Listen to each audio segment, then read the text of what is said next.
Шистай районында мәдәни һәйкәлләрне яңарттылар. Парклар, ишегаллары, стадионнар заманча төсмер алды. Яңа объектларда төзелә. Әлегә Шистай җәмәгать киңлекләрен төзекләндерү буенча федераль программаны гамәлгә ашыруда республикада лидерлар арасында.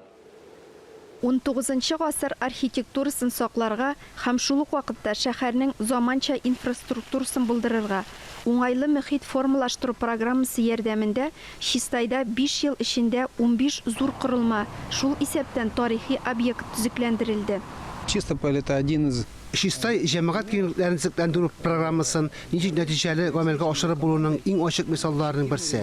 Шистайга 240 ел. Без тарихи үзәк саклансын өчен архитекторлар һәм шәһәр халкының күпме көч куюын күрәбез.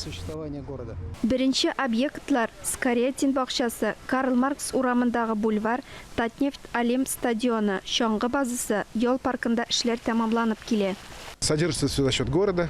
Без тарихи объектларны, паркларны шәһәр хисабына, безнең керемнәр хисабына тотабыз. Киләсе елга паркларны һәм скверларны карап тотуга махсус программа төзедек. Президентның безнең ишегалды программасы буенча ишегалларында төзекләндерәләр. Все красиво, все приятно, и дети довольны. Шистай мәдәни үзәгендә узган күчмә утырышта проектны тормышка ашыруга йомгак ясадылар. Планда зур проект. Бирняшка елгасы яр буен төзекләндерү. Ләлә Зайнуллина, Елизавета Жукова, Татарстан яңалыклары, Шистай районы.